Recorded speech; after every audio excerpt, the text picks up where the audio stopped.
What if the person hurting you doesn't have to hit you to control you? Sometimes abuse sounds like, you're too sensitive. After everything I have done for you, nobody else would put up with you. That is not simply a difficult relationship. When emotional manipulation becomes a repeated strategy to gain power, compliance, or control, it can become psychological aggression and coercive control. The CDC has recognized this as a psychological aggression as behavior intended to harm a partner emotionally or mentally, or exert control over them. So the problem is this, that emotional exploitation often begins subtly. Your vulnerabilities become ammunition.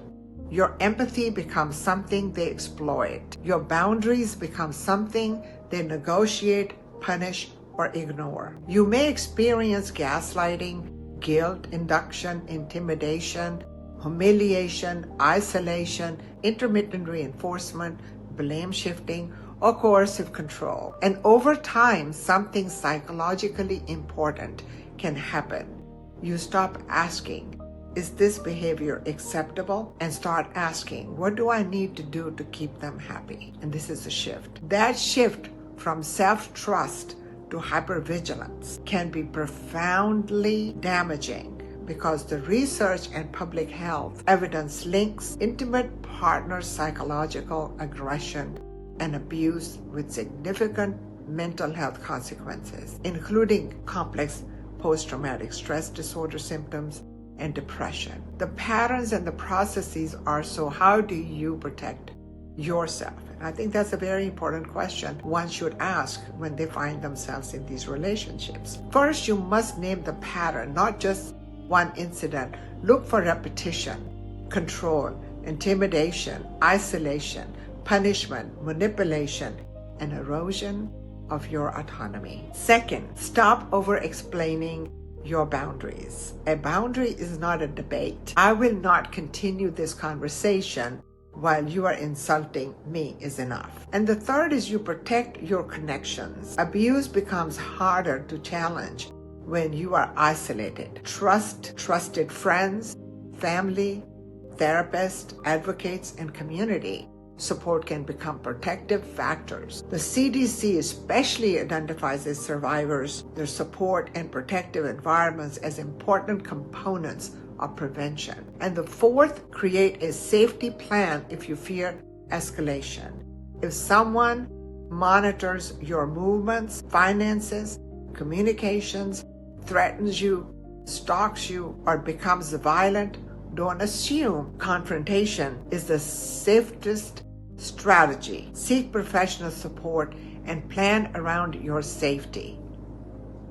Okay, so remember this, love should not require you to surrender your autonomy.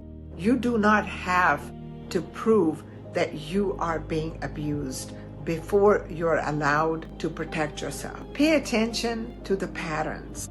Trust what repeated behaviors is telling you. Rebuild your support system, strengthen your boundaries, and if you are in danger, prioritize safety over winning the argument, because protecting yourself from emotional exploitation isn't selfish. It is psychological self-preservation that must be protected. And I will add a comment to that. When someone uses emotional exploitation, especially when they're triangulating, bringing a third party in, or they're already having issues in a relationship and they quickly replace the current partner with someone else. This video is not about that. That's a whole different topic, and I will talk. You cannot use, well, I'm not safe, because you have triangulated the relationship. So this is for people that actually are in toxic relationships where they have been emotionally exploited. And triangulation is one thing that is used as an emotional exploitation. I hope you liked this video, and if you did, please hit the like, subscribe to my channel, and leave a comment. If you find this to be educational and helpful, please share the video with people that you know. Thank you.